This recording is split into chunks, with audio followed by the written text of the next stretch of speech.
My name is Justin Riordan. I'm an EO with Chris Shepard, and Chris and I've been buddies for a while. And we were talking a couple of weeks ago, and he was like, "Hey, you want to come talk to my group?" And I was like, "Yeah, let's do it."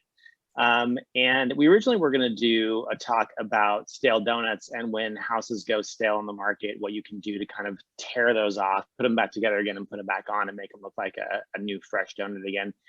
We have this other presentation that is how to do it right the first time, so you don't have to get stale donuts. We're in a very odd market right now in that we've got single family homes that are flying off the market, and we've got condos that have stagnated for almost 9 months. And we've got a couple of condos that have been staged for a number of months, and we have 6 of them downtown by PSU. And in the last 3 weeks, 4 of them have gone pending. So we are starting to see some more action downtown in the Pearl District and near PSU again. I drove through downtown today. It doesn't look nearly as disastrous as it did 3 weeks ago. So it's starting to get better down there, which is great news. A little bit of background on me. I have a bachelor's of architecture from the University of Hawaii, practiced interior architecture for 7 years, did interior construction management for 5 years, founded Spade and Archer 12 years ago. We have offices in Portland, Seattle, and Los Angeles. There's 26 people on my team. We've been doing this for a long time, and we're really freaking good at it. I wanted to do a quick share with you real fast. In the chat, you're going to find a link to a page, spade-archer.com/convince.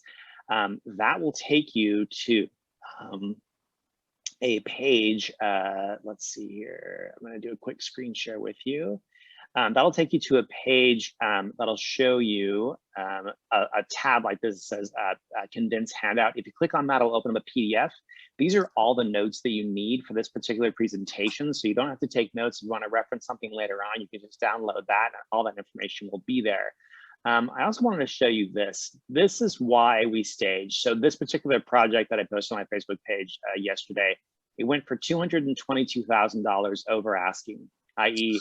a house over asking. That was the 3rd project this week that we staged that went for over 200,000 over asking. We have one at 265, one at 222, and one at 235 over asking. Getting in full price is great. Getting a whole nother house on top of full price is even better. So I'm going to stop that screen share real fast. We're going to do another screen share, and we'll jump right into this presentation. All right. This takes just a moment to set up. Bear with me. You should theoretically see a little room, a right living room. So let's go through and do this presentation real quick. So Spade and Archer is my company. We're presenting to you Convince, how to get top dollar for every listing. My name is Justin Riordan. Lead AP is some fancy letters, leadership and energy and environmental design. If you're familiar with the US Green Building Council, the guys that do the LEED certified buildings, I'm one of those professionals. We try to be incredibly environmentally conscious in the work that we do. And it's been a real good adventure. So anybody can list a house. Literally anybody can list a house. And when I put into a search engine a couple of years ago, I said, worst house ever. I came up with this video. It's a house in Cleveland, Ohio for sale for $18,700. And if you're doing the math, a 2.5% commission on that is just under $500. And if you can survive selling houses for $500, great, fantastic, do it. This is perhaps my favorite staged house I've ever seen. They use outdoor furniture in the living room. Every room has a different paint color. It's all fantastic. It's all the good things that we want. And this is where we get huge mistakes. Are you going to sell the house? Yeah, sure. It'll sell. Fantastic. No problem. When I sold my house last year, I had my real estate agent do a comparative market analysis on my house. And I said, give me the numbers that I would get if I do absolutely nothing. And then give me the numbers that I would get if I did the things that you said, which was paint interior and exterior, do a little bit of repairs on the porch and stage the house. If I did nothing, I was going to get about $525,000. If I did the work that she asked me to do, I was going to get $700,000. It sold for $724,000. And so just some really basic cosmetic things. When you walk into a store and you're buying retail, are you going to buy the t-shirt that is crumpled up in the corner of the changing room? Or are you going to buy the one that's neatly folded out on the table under the nice lighting? There's a buyer for that crumpled up t-shirt. There is, but that buyer is going to say, well, it's marked $10.99, but could I get it for $7 instead? We don't want to sell that guy. We want to sell the person who wants to pay full price. We want to sell the person that wants to pay double the full price. So let's go through the 10 items real quick that we have to do in order to prepare a house perfectly for market. We're going to go back through these real fast. We're just going to run through these quickly. So number one is define the scope. Next one is build a budget. We have to decide what that scope is actually going to be. Then we got to set up a schedule. We got to vacate that house. We need to make some repairs. We got to clean it. We've got to merchandise that house. We'll talk about that one a lot. Documentation, and then finalize the price. If we don't do these 10 steps, we are liable to mess it up. And if you try to skip one, you're not going to get that full price that you're looking for. Even in a market that is fantastic, I am still seeing houses that are selling for under or not selling at all. There's the haves and there's the have-nots in this market. And the faster it gets, the more that disparity becomes evident. So step number one, defining the scope of work. As we're going through and we're looking at a house, we're going to put together a list of things to do to get the house ready for market. And I always talk to my clients and I say, this is not the time for us to decide if we're going to do these things or not. This is just the time for us to write a list of all the things that we're going to do to get this house ready for market. Once we have that list actually put together, then we're going to ask ourselves, what is the time, money, and energy that it takes to get these things done? And so those three things, time, money, and energy, are all the values that are assigned to item that needs to get the house done. If you are making a fast decision, it's what we call an emotional decision. Emotional decisions are always quicker than logical decisions. They're often wrong. They come in really handy when you see something like a lion and you say, run, that's an emotional decision. But maybe you take a second and you think about it, you say, well, the lion is actually in a cage, it can't really get to me, I don't need to run away. Your logical decision took longer to figure out, but it gave you the more accurate answer. And so figuring out what that scope of work is going to be the first thing to do. Now that we've got this list, now we can go through and we can start to decide, okay, here's the things that we need to do. What do we actually want to do to get this done? There's going to be a whole bunch of different vendors that you got to use to get this house ready for market. The next thing we're going to do is we're going to build a budget.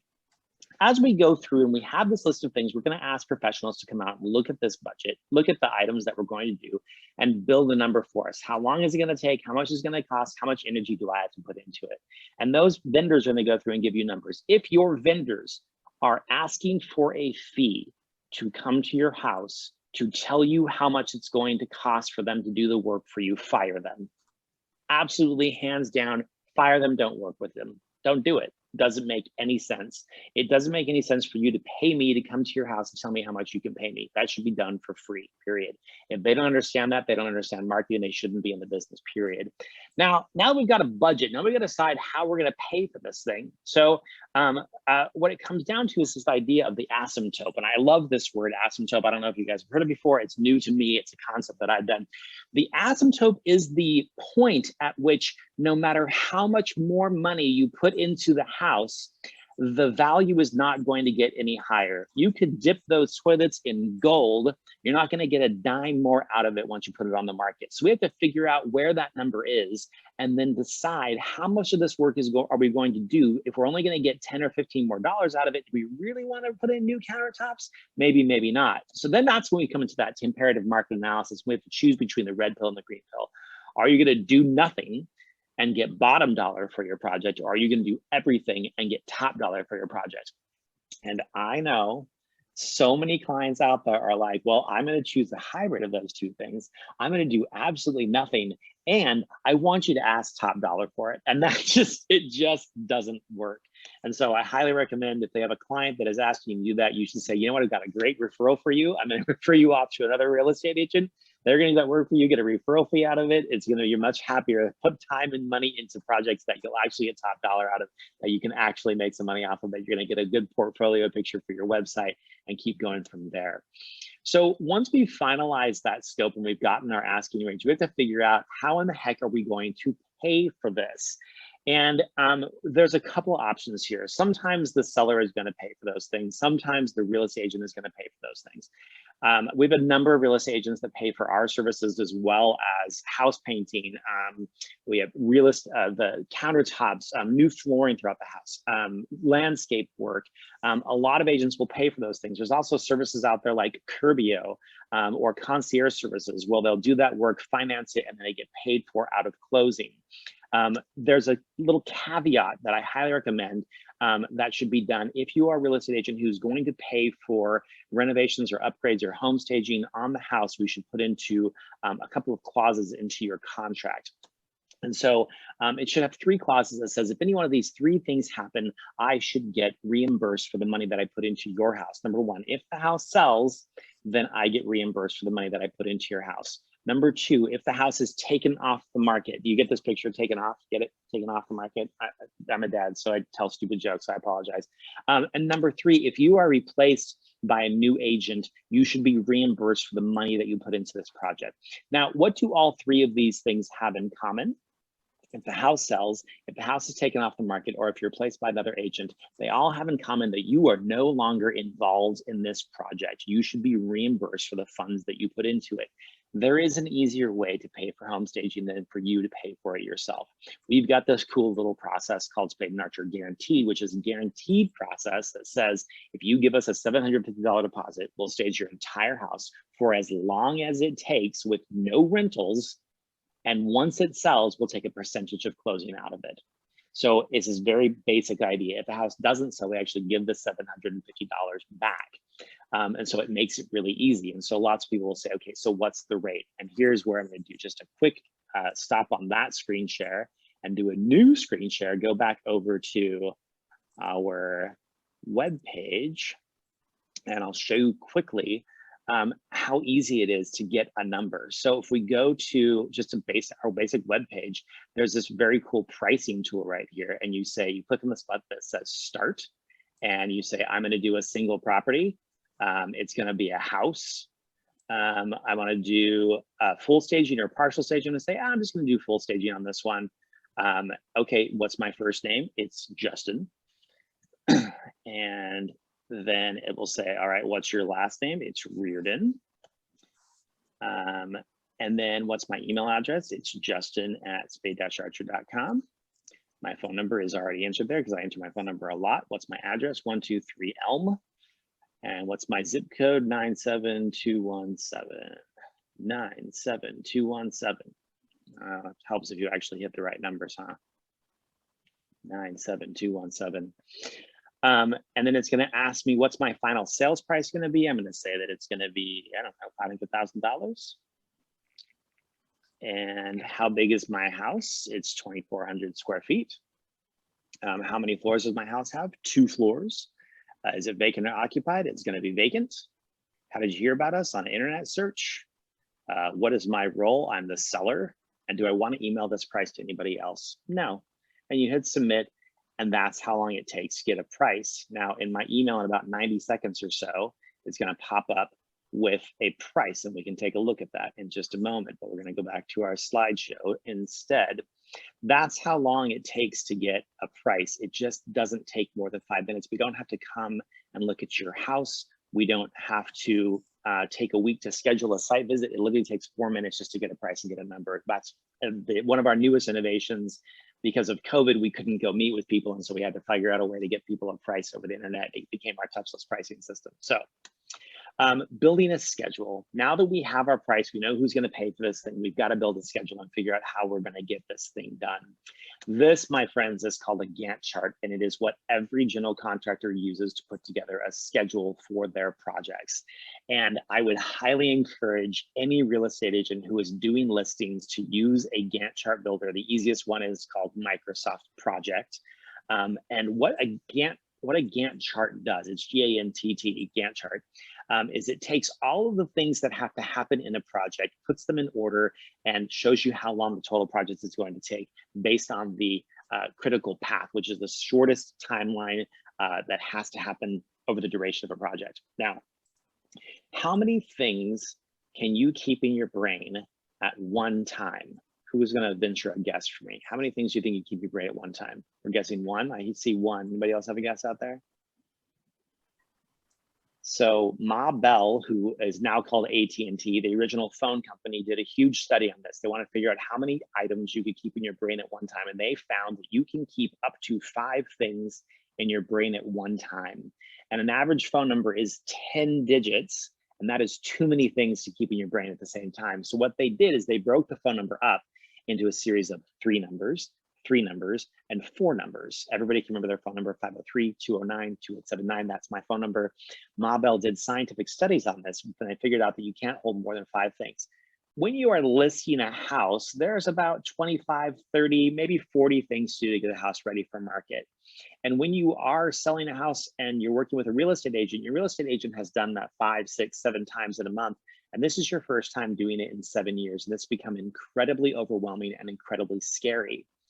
If you are able to build a Gantt chart to show your client, these are all of the things we have to get this house ready for market. This is where we're going to clean the windows, and this is where we're going to stretch the carpets, and this is where we're going to stage the house, this is where we're going to photograph, this is where we're going to list it, this is our open house, this is where we're going to accept offers. If you can build this Gantt chart and show this to them, you can say, okay, well, if we start today, we can have your house on the market by May 21st. And they go, well, I want to have on the market on Tuesday. And you can go, okay, great, no problem. Let's put a final date in here of Tuesday, and the entire Gantt chart will then renovate for you, and it will show you, oh, all we have to do is get a time machine, go back 7 weeks, and we can have your house on the market on Tuesday, no problem. In this way, you can leave this Gantt chart with them, and you can show them exactly what's going to happen on which day so that they don't have to worry about these things getting done. When I was a general contractor, I used to build 3 different versions of the Gantt chart. I would have one that said that I was going to finish on June 1st, one said I was going to finish on June 15th, and one said I was going to finish on June 30th. I would give the one to the client that said it was going to finish on June 30th, the last one. I would give to my subcontractors the one that says it was going to finish on June 1st. And I knew for a fact that the one on June 15th was the one that was actually going to work. Whenever one of my subcontractors came to me and said, man, we couldn't order that wood and it didn't show up on time, and now we're screwed, we're going to miss an entire day, I'm going to blow your chart out of the water. I'm going to say, it's okay, no problem, we'll take care of it. You just get me later on, okay? But I'll make sure you get taken care of. I'll make it up somewhere else in the schedule. And be like, oh man, you're the best, thank you so much. And the owner would say, oh man, this is just crazy. You guys actually delivered this project 2 weeks in advance of where you were supposed to finish. I can't believe this is amazing. You totally met and exceeded my expectations. And I was like, I know, we're amazing, right? The thing was, is that I was underestimating all of their expectations and over delivering on what I was actually going to do consistently on both sides of that. And so if you can keep your clients happy and make sure that everything's happening a little bit faster than what they expect, they will be super duper happy with you. What you don't want to do, and I think that we were talking about this earlier, is this idea of like underestimating and saying, oh, it's going to cost $10 when actually it's going to cost $15. It's that same thing with time. If we say this is going to take 3 days, but actually only takes 1 day, everybody is pleased when you get things done early. Nobody is pleased when we're late. Take advantage of the Gantt chart. It's a huge, huge tool that you can use for listings. People think that listing agents don't work hard. That is absolutely not true. Listing agents just prepare more so. Sellers agents have to be ready to act in the moment. Listing agents prepare, prepare, prepare. And once you get to that final line, everything is done. So it looks like you just walk in and you're a beautiful student. You're like, I got this. It's no problem. It should look like it's easy. I kind of relate home staging and listing to women's gymnastics. If it looks hard, you're doing it wrong. It should look easy. Anybody ever watch Nadia Comaneci on the beam in like 1974? She looked like she didn't break a sweat, and she did the perfect job. She literally got a 10, which is nearly impossible to do. Step number 5, we got to vacate the property. So many people feel like, well, every single person who's ever come up to my house has told me that they love my house. Well, that's because they love you, and they have absolutely no vested interest in telling you that your house is a total hole in the wall. Generally, when as a home stager, when I'm the first person to walk into the house, I'm the first person to ever tell them that I don't like something. I had a client, they had a little bathroom, it was a powder room. They had sponge painted the walls brown. Just picture in your mind for a moment what a brown sponge painted wall looks like. And I walked in that house and I said, you're going to need to paint out the powder room because it's not going to sell well. And she said, well, all my friends said that they love it. And I said, did you paint this yourself? And she said, yeah, I did it myself. I did it by hand. I said, did it take you a long time? She was like, yeah, it took me like 3 months to get this done. So did you ever talk to about with your friends about how much work you put into it? And she was like, yeah, they do. And I said, here's the thing, sweetheart. I don't love you enough to lie to you. Your friends love you so much that they will spare your feelings because they want to maintain a relationship with you. My goal is to get your house sold for as much money as you possibly can. They don't care how much you sell your house for. They just want to stay friends with you. And nobody would tell them that your bathroom looks like they smeared feces on your wall. It's a bad idea. You got to paint this thing out. And so it's a very, very tough position to be in when you have to be brutally honest with your clients and not hurt their feelings. And really what it comes down to it is let them understand, like, I don't like you enough to lie to your face and tell you that. Your friends should tell you that your house is beautiful. If your friends are walking to your house and they're like, oh man, these floors are terrible. And that ceiling, holy cow, I can't believe you have a popcorn ceiling. Those aren't very good friends. But you don't need a real estate agent to be your friend. You need a real estate agent to be your real estate agent. So big thing here is getting these people out of this house. This room is perfectly cute. It's lovely. There's all kinds of sentimental things. There's these two big bears that they won at the fair, and there's just like a little race tag over here, and it tells a whole story of their lives. The problem here is that these people are not buying this house. They need to move out. The best way to do that is to pack your bags in 2 different colors of tape. If you've got stuff that's going to go to the storage unit for a little while, wrap that with blue tape. If you have things that are going to go to the new apartment for a little while, wrap that in green tape. If something that's going to go to donation, wrap that in red tape. Put up a little key on the wall. Show people what you're going to do with those things when they're moving out. It makes it so that when you are packing these items and moving these items, you're only doing either a thinking process or a physical process. You ever tried to do math problems in your head? Just add 2 + 2 = 4, 4 + 4 = 8, 8 + 8 = 16, 6 + 16 = 32. If you're just sitting down, see how high you can go in your head with just doing simple addition, exponential growth, and see how high you can get. Then I invite you to try to go for a run and try to do the same exact exercise and see how high you can get.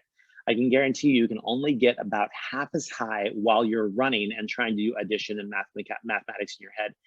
Being physical and thinking at the same time is nearly impossible for your body to do, which is why we sit down to do work or we stand still to do work. And so taking that thinking process out of the moving process and saying like, okay, I'm picking up this couch. Where is this couch going to? Now I have to make a decision while I'm listing that. That's become really, really hard. But if you've already thought about it and you put a piece of green tape on there, you know that's going to go to the donation center, or you can actually have somebody else move to the donation center for you because all that thought process has been done. Take the thinking process out of the moving process, separate them by 2 different items. We do the same thing in our shop when we're staging. We mark everything. We have a floor plan drawn. Everything has a number and a piece of tape on it that tells them exactly which room it's going to go to. So there's no verbal communication that has happened. When you're done and you've got extra tape left over, you can do a cool art project. Don't do this in your house, please. This is an artist out of the UK. His name is Jim Lambie. He does these cool projects with tape. This is that guy. I just thought you'd want to see because I was Googling colored tape and Jim Lambie came up. So number 6, make repairs as needed. So we're going to go through now we've moved out. Now we've actually got to do the work to get this house ready for market. When you have a house like this and it is not staged, every single flaw, every single error is going to be the only thing that those people can see. If you are not going to stage a house and it's going to be vacant, it has to look perfect. There can be no errors because there's nothing to draw the eye's attention, only the errors that are there. If you're going to have folks come in and do the work for you, we have these cool things in Portland called lockboxes. They're awesome. You can generate these things called one-day codes for your vendors. And it makes it so that your vendors do not have to meet you there. And especially during COVID, not meeting people there makes for a very good thing. I would highly suggest for every vendor that comes into your house while you are not there, generate 2 codes for them, 2 one-day codes. The thing that's great about this is that when they enter their first one-day code, you get a text message and a record of when they entered. They can take the key out, they can unlock the door, they can put it back in and close it up, and they can go inside the house, do their thing, do what they need to do. With their second code, they can enter it again to get that key back out to lock the house back up. And now you have a written record of when that vendor left the house as well. We got a phone call from a client a couple of weeks ago. And she said, boy, I'm really upset. We're like, this is a week after we staged the house. We're like, what's going on? She's like, my basement's flooded. We're like, okay, what happened? She said, you guys left the bathroom on. And we're like, we did. We're the real estate agent. Said, you guys left the bathroom sink running and the basement flooded. And we were like, oh, wow, okay. So we used our one-day codes. Can we go through and look at those codes and see what time we were there, what time we left? And sure as heck, There was another vendor that came through. There was an inspector that came through after we had left and did a test and it turned on the sink faucet and left it on and flooded the basement. It wasn't us, but they had exact records of who was there when, and they knew exactly who left it on. And so we were out of the clear. But having those records, using those one-day codes, a code to get in and a code to get out is gigantically helpful. It covers your butt later on down the road if things go wrong. Worst comes to worst, you can always use one of these bad boys, but we highly recommend not to in the Portland market. The Seattle market does not have lock boxes that have digits on them. You cannot do one-day codes there. So they all have to use these guys. Number 7, cleaning the house. This is the one vendor that you're going to hire that it is actually going to be more expensive to clean the house vacant than it will be to clean it occupied. With most vendors, it's going to be more expensive to do the work if the house is occupied. So like with painting or with carpentry, window cleaning, it's always more expensive to do when it's occupied. With house cleaners, it's actually going to be up to 10 times more expensive to clean a house when it's vacant versus when it's occupied. It's called a construction clean. It's a much more deep process. You go from there to there with a construction clean. Look how happy the cleaners are. They just loved being there. It was fantastic. Visual merchandising. This is when it comes down to me. So a lot of sellers see themselves as the client, and they are not the client. They are a small business owner. And so when we are going through and we are doing visual merchandising for the house, getting it ready for market, staging it for market, we need to get the seller to think of themselves not as the client, but rather as the business owner. And we are their visual merchandiser. You are their CFO. The clients of these people, they're a little blurry. We can't really quite see who they are. They're the buyer. They're our client. All of us are working to get these people to buy this house, whether you're the listing agent, the buying agent, or the seller, the home stager, the title rep, the mortgage broker. All of us are working for this person. They are ultimately the only ones who are giving any money to this process. All the rest of us are selling a product, and that product is the house. We're going to take a look at a few before and afters. This is actually my house. We sold this, I said, a year and a half ago, put on the market on New Year's Eve on turning from 2019 to 2020. We gave away 24 bottles of champagne to the first 24 agents that showed up for the open house. That's my living room before. It was painted black. You know what? All my friends told me that they loved that black color. They said it was the best. And you know what the first thing I did when I sold the house? I painted my living room white. It was the first thing I did. Here's my dining room beforehand. This is my dining room after.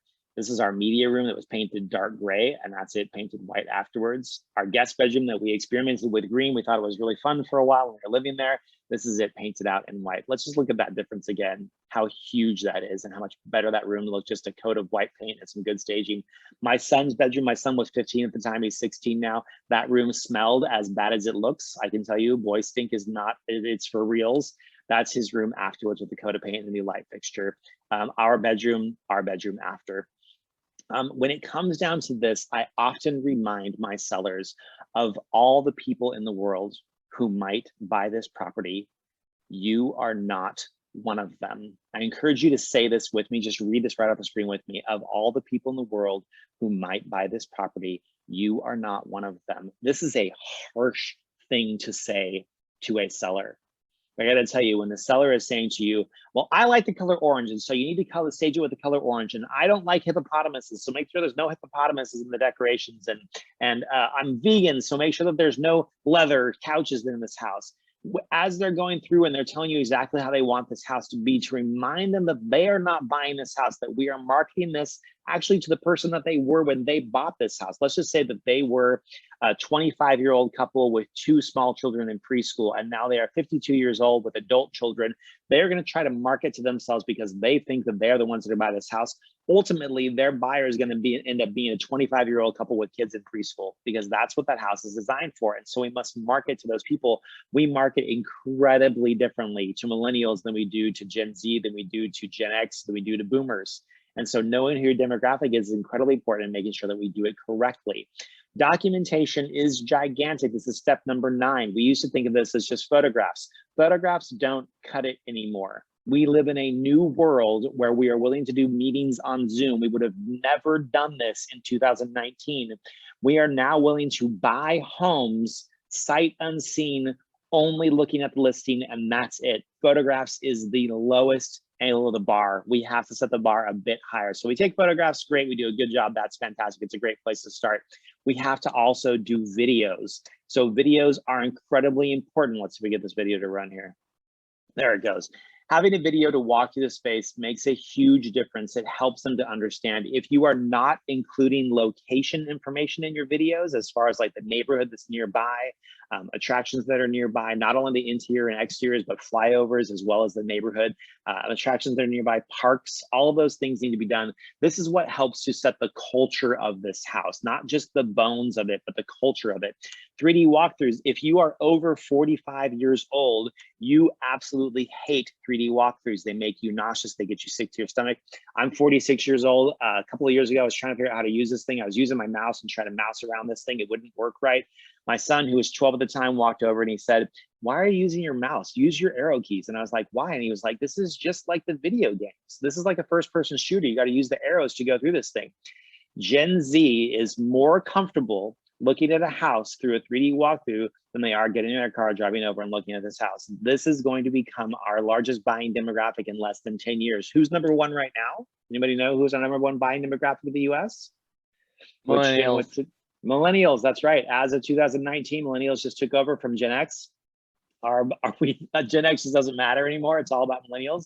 Floor plans are going to be gigantically important. This is the only way that we can see what's called acoustical adjacency, which just means that can you hear the room next to you? So if we're looking at a floor plan, it is incredibly, this is what gives away to a parent if this is going to be a great house for them or not. If your kid is under 10 years old, you want their room to be incredibly close to you because you want to be able to hear them if they're making noise or bumping their head, or if they're getting into trouble, or even worse yet, not making any noise. You want to go over and see what the heck is going on. If your kids are over 12, then you want their bedroom to be as far away from you as possible because you don't want to listen to them scream and yell as they're playing on their Switch with their friends. And so having the acoustical adjacency in a floor plan makes a gigantic difference, especially to families. And so having that in your slideshow presentation of your pictures is going to be very, very, very good to have. Single property websites are fantastic. Being able to give all the information in a website and show the pictures, the video, the walkthrough, the floor plans, all of it to your clients, and they can see it all in one place, is going to be the place once they are actually interested. You get, I think, 2 URLs in Portland to be able to put into your listing. If you have a single property website, you can avoid all the other things because you can link to anything else that you want to on that single property website. Most of the photographers in town are putting together 3D single property websites, as well as doing the photography, videos, 3D walkthroughs. I highly recommend doing 2 different versions of your single property website, one that is branded to you and one that is not branded to you. The one that's branded to you is to go to your sphere, to work with your people. The one that is not branded to you is the one that should be going to all of your fellow real estate agents because you want them to be able to send it as many people as possible without advertising your services. They can use it to advertise their services. So having those 2 different versions doesn't cost any extra, but I highly recommend it. So number 10, finalizing the price. Now that we've done all this work, we have to figure out, okay, where are we going to price this thing? And we are going through a massive adjustment right now. We're seeing humongous sales over. Things are still appraising for those gigantic numbers over because that is what the market is bearing. We will start to adjust and we'll start making those asking prices higher. And we will get there. We won't see these, $200,000 and $300,000 over asking. But ultimately, it comes down to this. My buddy Billy Grippo, who's with Windermere, once said, "It is best to be the firstborn, the second wife, and the third real estate agent." These are our first 2 real estate agents that are having nightmare headaches because their client will listen to them, and you get to the third agent and your client finally listens to you and says, "Okay, I get it. I'm willing to do the right thing now." So let's go into question and answers. Tell me a story that you have about your listing that has gone wrong, that's gone right, or just tell me to shut the heck up and I will leave you guys alone. You can go eat dinner because it's 7 o'clock already. So what do you got? You got questions for me? How do you handle a conversation with a client who's like, you know what, they're the hippopotamus, favorite color is orange type of client. And for some reason, they're just not getting it in their head that they aren't the ones buying the house. They're the ones who have the house to sell. That conversation when I get to it, because I'm the guy who has to deal with when all of it hits the fan, when it all goes real wrong. If I'm in that room, that means it's gone real wrong. And the house is usually staged at that point, and they have called us up and they said, we don't like it. And we say, okay, what don't you like? And they say, we hate everything. And this happens. It happens because I'm designing for a demographic, and maybe that person is not that demographic. So the way I handle that conversation is I go into that person's house, I stand in the room with them, and I have a roll of blue tape in my hand. And I say, let's start marking all of the items that you don't like. And they go, okay. And we walk through the entire house. And we put a piece of blue tape on every single item that they don't like. And I say, great, we've got a policy that says we're going to change these things out for you within 24 hours. We'll take care of it, no problem. And by the end of that conversation, they've marked 35, 40% of the items that are in that house. They've got a neighbor over who is encouraging them and like, yeah, change that thing too, do that as well. And by the end of that conversation, they look at me and they go, why are you willing to change all of this? And we say, well, I mean, you're the client. I mean, we've been doing this for 12 years. We know how to do this. This house is not designed for you. This is designed for you when you moved in. You're 55 years old now, and your buyer is going to be 23. And if you want me to design this for a 55-year-old, that's cool. I mean, if you want your house to sit on the market for 3-4 months, you're going to do a couple of price drops, I think this is the right thing to do. Or you can sell your house immediately for over asking, and you can listen to us. But either way, it's cool. We'll do the change. I absolutely understand. And they go, okay, I want you to change that vase on the dining room table. And you go, okay, I'll change that vase on the dining room table. Most of the time when you've got that client that is freaking the heck out, they're doing that because they need to exercise a semblance of control in this transaction where they feel completely out of control. And the home stager and the real estate agent is the one thing that they can control in this, and they need to exert it over somebody.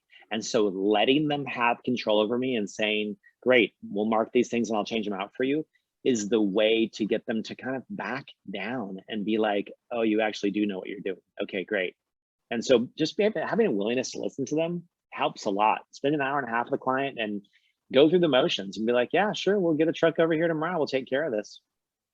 No problem. And 95% of the time that works. I love that. Yeah, that's just letting them talk and listening and being, just lend that ear is really, I think that's really what they want. Yeah. Justin, I have the first house that I bought in Tucson, Arizona. It was my college house. I've thrown countless parties at this house, and I haven't really upgraded it that much.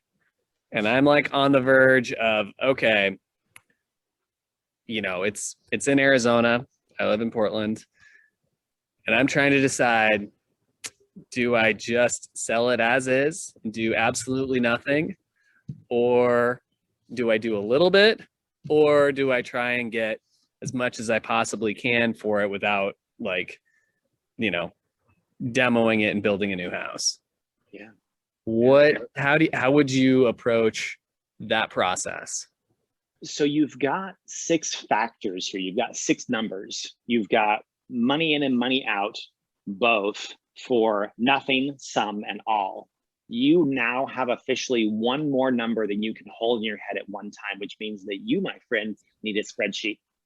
So we've got to do an analysis that says, this is the amount of money that I'm going to put into it. This is what I'm going to get out. There's going to be a third number on all. So really you have 9 numbers. You have how much you owe on that place at this point. So there's some kind of number that you have to pay off. So you're going to put those 3 numbers in for each one of those scenarios. And once you have that spreadsheet in front of you, that is going to tell you exactly what you're supposed to do. And as long as you have the cash available to do that, then you can do those things. We do run into a situation often where clients are house poor. They've got lots and lots of house and absolutely no funds and no credit available to them. And so they just don't have the availability to do it. That's when they come to us and they say, we want that guaranteed version. I got $750.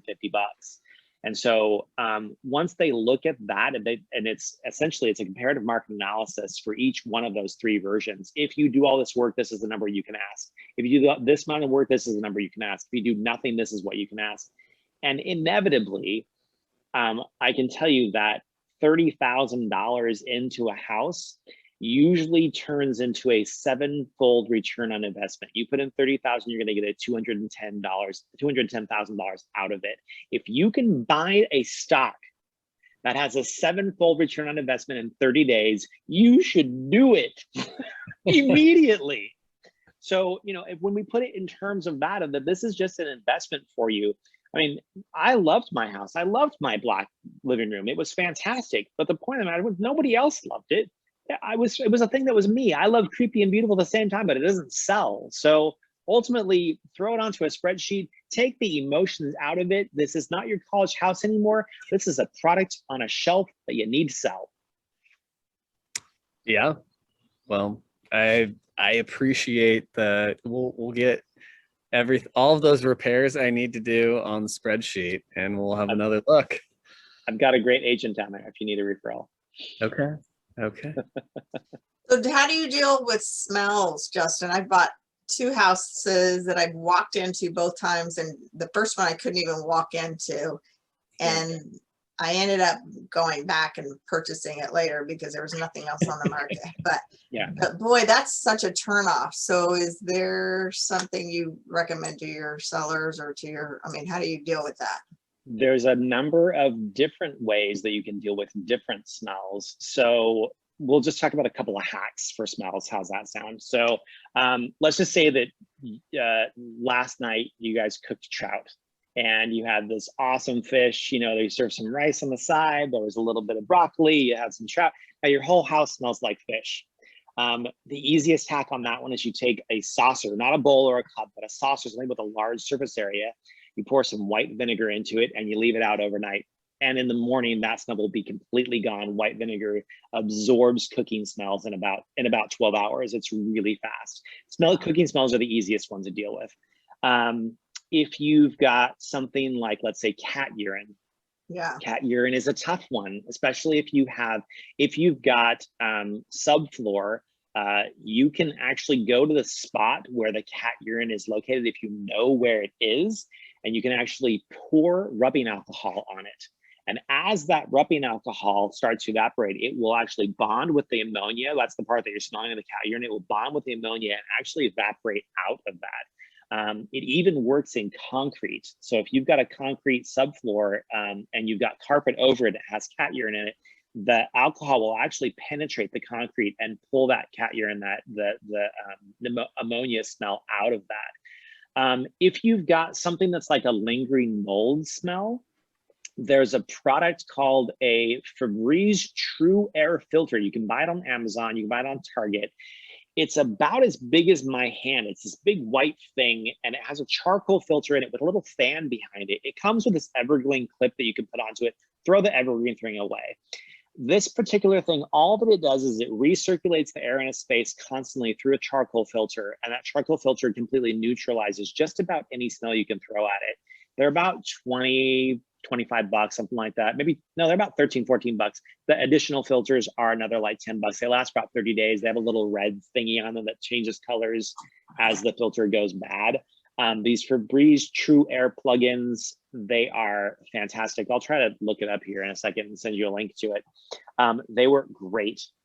A big one when you're selling houses is that they're closed up and there's nobody's in there. And so you won't necessarily get a stink, but you'll get a staleness.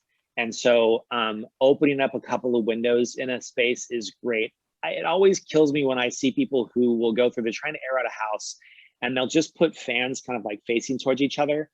Don't think in terms of moving the air around the space. Think about moving air through the space. So if you put a fan facing in on one window, put a fan facing out in another window, that will pull air in one space and pull air out the other. What we're trying to do is change the balance of pressure between inside and outside. If we can increase the inside pressure and decrease the outside pressure, we'll actually move air through the space instead of just blowing around in circles. So a fan in a space where you're trying to dry paint and there's no windows open, it ain't gonna happen any faster. You gotta have fresh air coming through in order to do that. And so that's gonna get rid of that staleness factor that's there. What other smells are gross? Oh, smokers. Smokers, that's a tough one. And a lot of times with smokers, the nicotine is so heavy, it will actually give you a headache after an hour or two. So there is a primer called BIN, B-I-N, by a company called Zimmer, Z-I-M-M-E-R, Zimmer. 1, 2, 3. Yes. Yeah. So it is used for houses that have actually caught on fire, that have had fire damage on them. You can actually prime with this stuff. And if you prime the walls in a smoker house with bin and replace the carpets and the carpet pad, you can leave the subflooring. You can completely remove smoker smell from a house by just encapsulating it under this this primer. When you're priming with bin, it's a shellac-based primer and it's really stinky. You got to have good airflow inside the house while you're putting that on.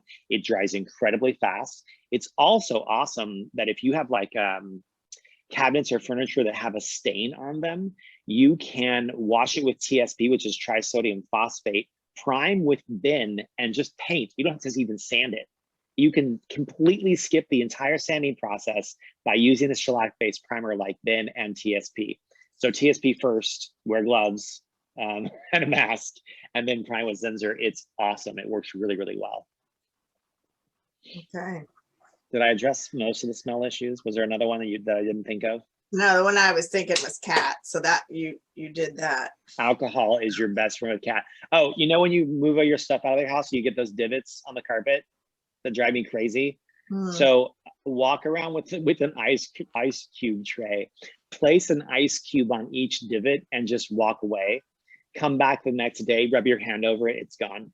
That slow drip of water over 24 hours will actually release the kinks in those fibers and get those to fluff back up again. Yeah, works like magic. I bet you have all kinds of ideas. If you're Seriously. cooking with garlic, there's one more. If you're cooking with garlic and you get garlic smell all over your hands, if you have not silver, but stainless steel silverware, like a spoon, just take a spoon, rub the spoon on the back of your hand, rinse it under water, the garlic smell will be gone. Wow. Yeah, works really well. I need to take you out. I bet you're getting me all excited, all these ideas. So. I read too much Martha Stewart. That's what it comes down to. Yeah. I've got 2 great quotes from you, Justin. Alcohol is all you need, and then Terry, I'm going to take you out. It's good stuff. Don't take these in little sections, Chris. He's gonna blackmail me, I think. So there's been some creative editing here. That's great. Yeah, right. It is being recorded. Anything else I can answer for you folks? You have been such a pleasure. Nicole, thank you so much for the hard work that you put in promoting this. I appreciate it. Terry, thank you for getting this put together. Chris, thank you for the idea. Thank you all for attending. I hope you have a fantastic Thursday evening. Enjoy this beautiful weather this weekend. Thank you, Justin. And real quick, for them, if they want to get in touch with you, what do they do? Spade-Archer.com. Okay. You'll find us right there. It's got that instant pricing tool and any kind of contact sheet. Any way you want to possibly get a hold of us, you can do it. Perfect. Wonderful. Thank you so much. Thank you. And this podcast will be on the westsideinvestornetwork.com. Also, please check out our podcast, Westside Investor Network. Yeah, Taylor, you're on next. That's right. That's right. But Justin, thank you so much. Thank you, folks. Have a great day.